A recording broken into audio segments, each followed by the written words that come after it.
Shri astrology ఈ రోజు రాశి ఫలాల్లో తులారాశి వారికి గోచార రీతిగా శుభ అశుభ ఫలితాలు పూర్తిగా వివరించబడను. ఈ రోజు శుభదినం సూర్య ఉదయమే శుక్రవారం, చాలా శక్తివంతమైన శుక్రవారం. తిథి తదియ ఉంటుంది. హస్త నక్షత్రం 10 గంటల వరకు ఉండి తర్వాత చిత్తా నక్షత్రం అనేది ప్రారంభమవుతుంది. చిత్తా నక్షత్రంలో 2 పాదాల వరకు చంద్రుడు వ్యయస్థానములోనే కన్యా రాశిలో ఉంటారు.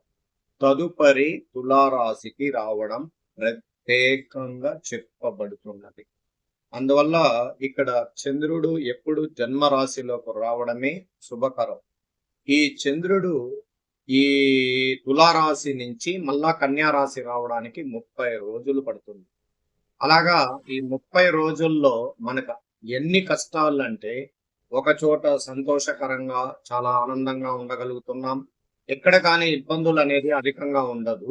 కానీ 6వ స్థానంలోకి వచ్చేటప్పుడు ఇబ్బందులు, శత్రువుల వల్ల ఇబ్బందులు కలుగుతాయి. అలాగే వ్యయ స్థానంలోకి వచ్చినప్పుడు డబ్బులు బాగా ఖర్చు అయిపోతున్నాయి. అష్టమంలోకి వచ్చినప్పుడు ఎక్కడో పాత గొడవలు, మానసికంగా ఇబ్బందులు పడిన కొన్ని సన్నివేశాలు తెరపైకి రావడం ఇలా ఉంటాయి. దీనికే గోచార ఫలితం అంటేనే చూసుకోవాలి. తగు జాగ్రత్తలు తీసుకుంటే మనకు మంచి ఫలితం అనేది కనబడుతుంది. ఇక్కడ చంద్రుడు జన్మరాశిలో రావడం మనసు ప్రశాంతంగా ఉంటారు. ఆత్మ బలం ఉంటుంది, ధైర్యం ఉంటుంది. ఏదో కొత్త జీవితంలో అడుగుపెట్టి నిన్న జరిగింది ఈ రోజు జరగకుండా చూసుకోవాలి. మొన్న జరిగినది ఈ రోజు జరగకుండా ఉండాలి. అందుకే గోచార ఫలితం అంటున్నాం. మనం వెళ్తున్నప్పుడు ఒక వర్షం పడే సూచనలు ఎక్కువగా ఉండి వర్షం కురుస్తున్నప్పుడు ఒక దారిలోకి వెళ్ళేటప్పుడు, చెట్ల మార్గంలోకి వెళ్ళేటప్పుడు మన టైం అనేది పూర్తిగా బాగలేకపోతే ఒక కొమ్మ వచ్చి మన పైన పడచ్చు. అప్పుడు ఇబ్బందులు కూడా జరగచ్చు.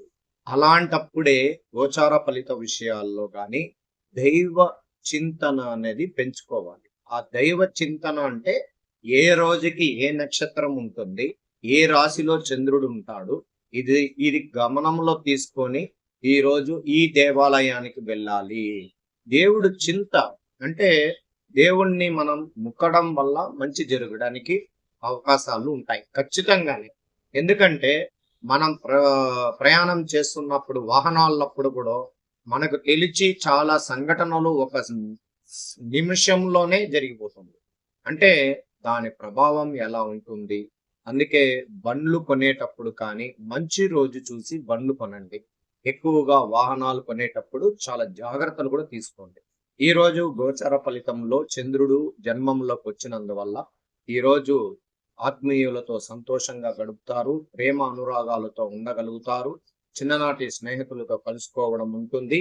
కుటుంబంలో శుభ కార్యక్రమాల్లో పాల్గొనడం, అలాగే గెట్ టుగెదర్ ప్రోగ్రాంలు కూడా చేసుకునే అవకాశం ఉంటుంది. అందువల్ల ఈ రోజు మనకు ఒక పండగ రోజు అని కూడా చెప్పచ్చు. రాబోయే వినాయక చవితి ముందు రోజే మనకు ఒక పండగ వాతావరణం. చంద్రుడు కన్యా రాశిలో నుంచి తులారాశిలోకి రావడమే శుభకరం. అక్కడే ఉండి అలాగే ఉండగలిగి ఉంటే మనకు చాలా ఇబ్బందులు కూడా కలిగేది.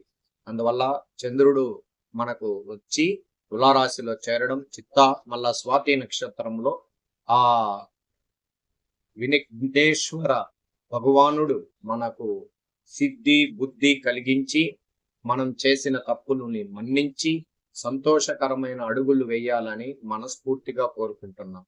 అలాగే ఆరోగ్యపరమైన విషయాల్లో శ్రద్ధ తీసుకోండి. ఎక్కువ రోజులుగా నానబెట్టి దాన్ని ఎక్కువ వైద్యం చేయకపోతే తీవ్రత స్థాయిలోకి ఇబ్బందులు జరుగుతాయి. అలాగే వృత్తిపరమైన విషయాల్లో అప్పులు బాధలు పడుతున్న వారికి విముక్తి చెందే రోజులు ప్రారంభమైనాయి.